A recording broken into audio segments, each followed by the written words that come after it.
और जिस दिन हमारा कॉन्स्टिट्यूशन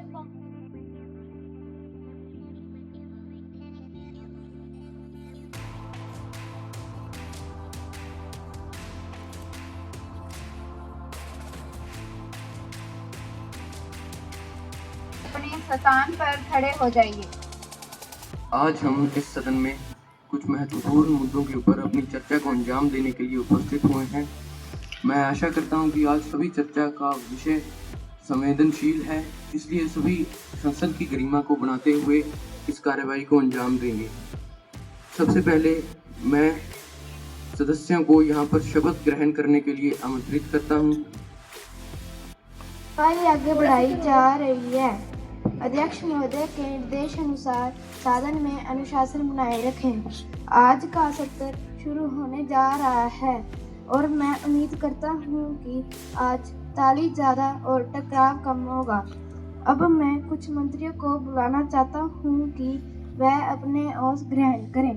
मैं मिस दिव्यंका को बुलाना चाहता हूं कि वह आकर अपना ओथ ग्रहण करें। दिव्यंका भारत के संविधान के प्रति निष्ठा रखने की शपथ ले। मैं लक्ष्मी भारत के संविधान के प्रति निष्ठा रखने की शपथ लेती हूँ। मैं अपने पद के कर्तव्यों को ईमानदारी, निष्पक्षता और जनता के हित में पूरा करूंगी। मैं यह भी प्रतीक्षा करती हूँ कि अपने क्षेत्र की विकास, जनसेवा और पारदर्शिता को सर्वोच्च प्राथमिकता दूंगी तथा अपने पद को प्रतिष्ठा और मर्यादा के साथ बनाए रखूंगी। सर्वप्रथम मैं लेबर एंड एम्प्लॉयमेंट मिनिस्ट्री को मंडल कमीशन के ऊपर भारत में सामाजिक न्याय का ऐतिहासिक कदम था।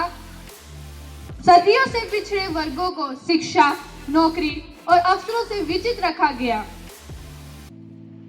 मंडल कमीशन ने इसी ऐतिहासिक अन्याय को दूर करने का कदम उठाया गया है। जी, मान लिया आपकी सारी बात सही है और हम लोग सामाजिक न्याय से प्रतिबद्ध हैं, लेकिन जो मंडल कमीशन में कमियां आ रही है उनका क्या? आपको आगे आने वाली कार्यवाही में जल्द ही मिल जाएगा माननीय मंत्री जी। माननीय मंत्री जी, क्या सरकार बता सकती है कि मंडल कमीशन की सिफारिशों से सामाजिक न्याय कितना मिला है और अभी भी पिछड़ी जातियों को वास्तविक न्याय कितना मिल रहा है? इसका जवाब दीजिए। जातियों को तो अभी भी वास्तविक न्याय मिल रहा है मंत्री जी, कभी आपने चेक करा हो तो।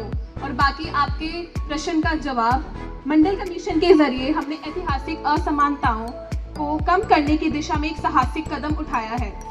सरकार लगातार ओबीसी का डेटा शिक्षा, भागीदारी और कंपनी के प्रतिनिधित्व में अपडेट करती आ रही है।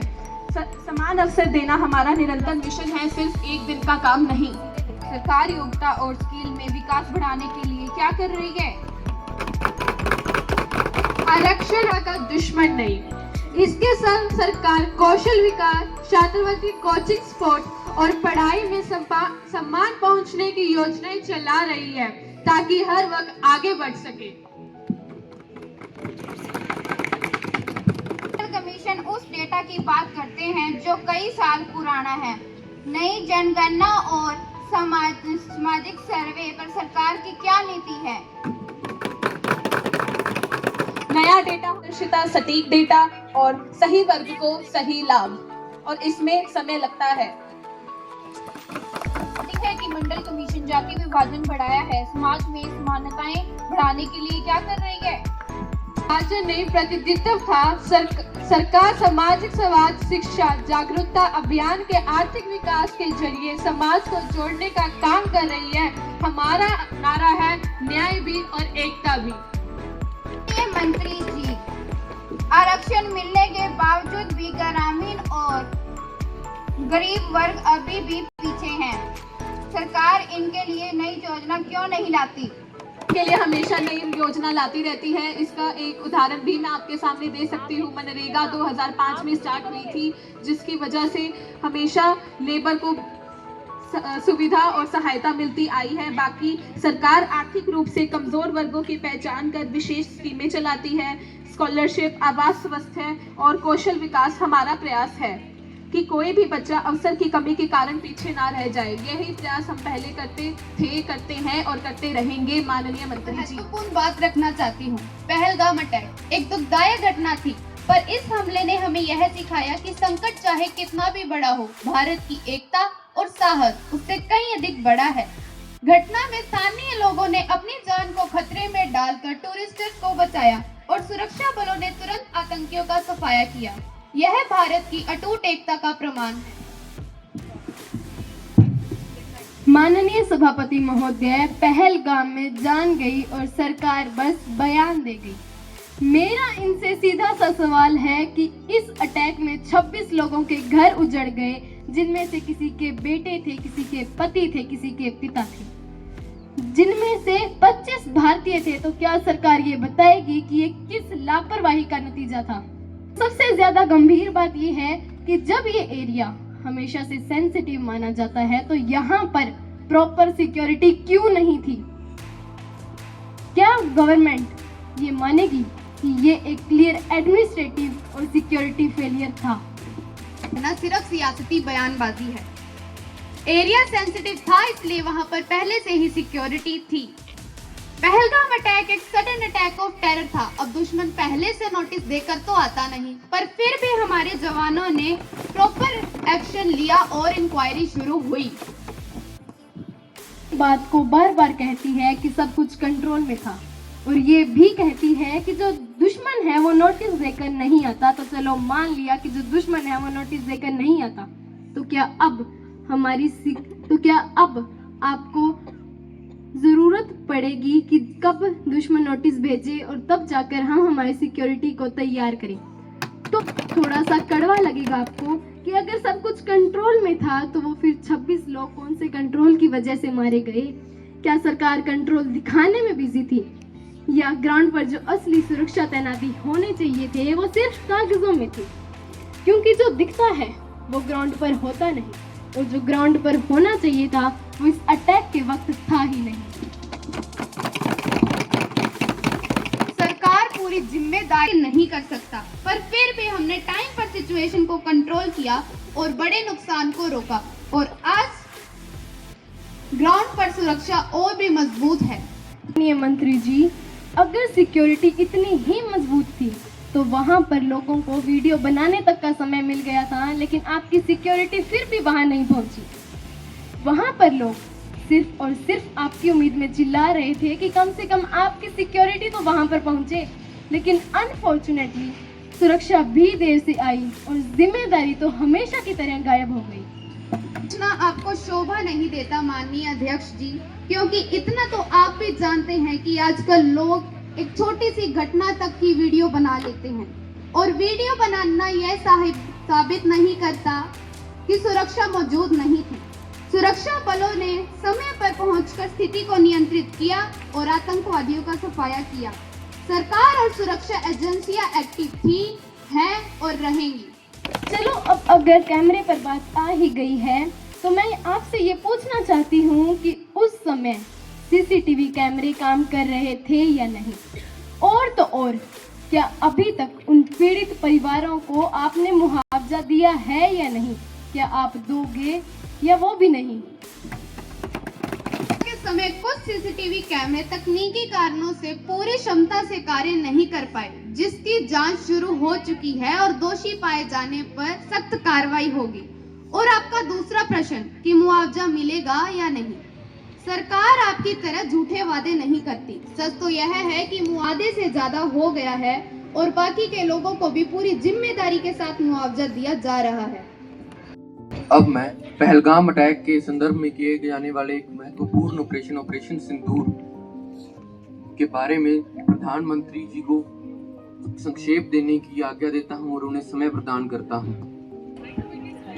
माननीय सभापति महोदय, ऑपरेशन सिंदूर भारत की सुरक्षा और संप्रभुता को मजबूत करने के लिए किया गया एक सटीक और सफल सैन्य अभियान है। हमारी फौज ने जो बॉर्डर के पार टेरर कैंप एक्टिव किए थे, उन पर तेज और सही एक्शन लिया। इस ऑपरेशन का सिंपल पर्पस था हमारे देश को सेफ रखना और हम पर होने वाले अटैक्स को रोकना। पीएम साहब हर इशू पर बोलते हैं, तो इस सेंसिटिव सिक्योरिटी मैटर पर उनकी आवाज इतनी हल्की क्यों? क्या उन्हें खुद पर डाउट है या फिर हमें डाउट में रखा जा रहा है?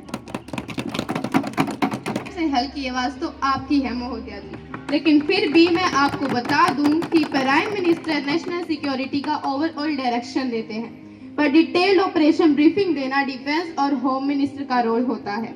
पीएम की लीडरशिप ही इस ऑपरेशन की बैकबोन थी। उनकी आवाज हल्की नहीं, उनका एक्शन सबसे स्ट्रॉन्ग था। मिशन सच में सक्सेसफुल था या सिर्फ और सिर्फ आपका एक पॉलिटिकल शो? जी, सक्सेसफुल था। टेरर कैंप्स हिट हुए, इन्फिल्ट्रेशन कम हुई। ये सब एजेंसीज ने कंफर्म किया, कोई पॉलिटिकल शो नहीं। अगर सब इतना ही सही हुआ है तो सॉलिड प्रूफ कहाँ है? सिर्फ स्टेटमेंट पर कैसे भरोसा करें? डिफेंस कमिटीज और एजेंसीज को दिया गया हर प्रूफ पब्लिक करना पॉसिबल नहीं होता, वरना इतना तो आपको भी पता होगा कि सिक्योरिटी लीक हो सकती है और हमारे देश पर खतरा बन सकता है। ऑपरेशन सिंदूर के बाद भी कुछ छोटे इंसिडेंट हो रहे हैं। अगर ऑपरेशन इतना ही स्ट्रॉन्ग था तो ये इंसिडेंट रोक क्यों नहीं पाया? एम पूरा टेरर नेटवर्क को एक ही दिन में खत्म करना नहीं था, बल्कि उनके मेजर बेसिस और रूट्स को वीकन करना था। छोटे इंसिडेंट्स का होना पूरी तरह से स्टॉप नहीं होता। अगर आपने इतनी ही जांच पड़ताल की है तो आपको ये तो पता ही होगा कि उनसे स्केल, फ्रीक्वेंसी और डैमेज बहुत कम हुआ है, जिससे ऑपरेशन ने सिक्योरिटी को मजबूत किया है और लॉन्ग टर्म इम्पैक्ट पॉजिटिव होगा। मिशन पार्टी को रोड एंड ट्रांसपोर्ट मिनिस्ट्री से विकास के बारे में सवाल पूछने का समय प्रदान करता हूँ। करना चाहूंगी। गड्ढों से भरी राहें पूछती हैं सवाल कि कब मिलेगा उनकी मंजिल को अपना असली हाल। राष्ट्रीय राजमार्ग की हालत खराब होने के कारण लगातार शिकायतें आ जा रही हैं। गड्ढों के कारण हादसे भी बहुत ज्यादा बड़े हुए हैं। क्या आप सरकार इनको सही करेगी या फिर नहीं? सड़कों की रफ्तार में मंजिल की तलाश है, सड़कों की रफ्तार में मंजिल की तलाश है। हर मोड़ पे जिंदगी एक नई सीख देती है।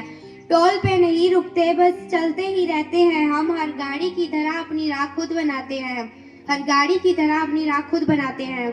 अभी मैं आपके प्रश्न का उत्तर देती हूँ। सरकार ने हाईवे मेंटेनेंस ड्राइव शुरू किया है। 6000 किलोमीटर सड़कों की मरम्मत का काम जारी है। गुरपति सख्त बढ़ाई गई है।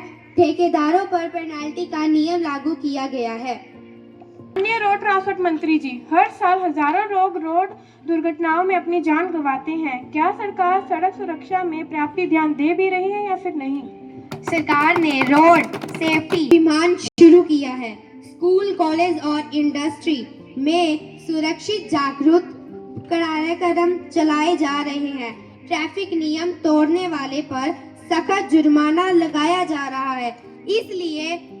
इसलिए हर शिक्षा स्थान तीसरी कक्षा से लेकर यूनिवर्सिटी तक रोड सेफ्टी परीक्षा करवाई जाती है। तक जागरूक कराने के लिए अभियान चलाया गया है। आज्ञा देता हूँ कि वो अपने सवाल एजुकेशन मिनिस्ट्री से पूछ सकते हैं। उनको मैं समय प्रदान करता हूँ। आपसे एक प्रश्न पूछना चाहती हूँ। मैं अपना प्रश्न कुछ चंद लाइनों से शुरू करना चाहती हूँ। टूटी दीवारों के बीच ख्वाब सजे हमारे, सुरक्षा के बिना कैसे बढ़ेंगे सितारे हमारे। सरकारी स्कूलों की इमारतें जर्जर होने के कारण बच्चे असुरक्षित महसूस कर रहे हैं। कई जगह पर प्रदर्शन भी हुए हैं। जैसे राजस्थान में कुछ ही दिन पहले एक सरकारी स्कूल की इमारत गिरी थी। क्या आप मुझे बता सकते हैं उस घटना में कितने बच्चों की जान गई और कितने बच्चे घायल हुए?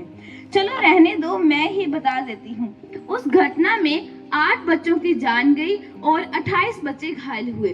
क्या सरकार ने इस पर कोई कदम उठाया है? माननीय अध्यक्ष जी हाँ, मैं आपको बता सकती हूँ कि स्कूल पुनर्निर्माण मिशन के अथक जर्जर भावनाओं का सर्वे पूरा कर लिया गया है। चलो, आपने तो मुझे बता दिया कि कितने बच्चों की जान गई है और कितने बच्चे घायल हुए हैं। इस वर्ष 20,000 स्कूलों की मरम्मत नवीनीकरण के लिए विशेष फंड जारी किया गया है। इस वर्ष पिछले वर्ष से भी बजट बढ़ा दिया गया है। लागू होने के बाद विद्यार्थियों और अभिभावकों में गहरा भ्रम फैला हुआ है। ऐसे में बड़ा सवाल यह है कि क्या सरकार ने कोई प्रभावी जागरूकता अभियान चलाया है या जनता को वो ही भटकने के लिए छोड़ा हुआ है? जी हाँ, सरकार ने राज्यों के साथ मिलकर वर्कशॉप, वेबिनार और जागरूकता कार्यक्रम आयोजित किए गए हैं। नई शिक्षा नीति अलग अलग तरीकों से लागू की गई है। ताकि किसी के लिए भी कोई भी परेशानी न हो। सबसे बड़ी चिंता का विषय यह है कि शिक्षा का स्तर लगातार गिरता जा रहा है। शिक्षा मंत्री जी, मेरे प्रश्न का उत्तर दीजिए। क्या केवल योजना बनाकर ही काम चल जाएगा या फिर जमीन पर वास्तविक सुधार भी जरूरी है? सीखने के स्वर को सुधारने के लिए निपुण भारत मिशन चल रहा है। हर बच्चे की प्रगति को डिजिटल ऐप से मॉनिटर किया जा रहा है। इसके परिणाम सकारात्मक मिल रहे हैं और शिक्षकों को दैनिक वृद्धि में भी वृद्धि की गई है। अब मैं विरोधी दल को एग्रीकल्चर मिनिस्ट्री से अपने सवाल पूछने का समय प्रदान करते हुए उन्हें समय की बाधा से परिचित कराता हूँ।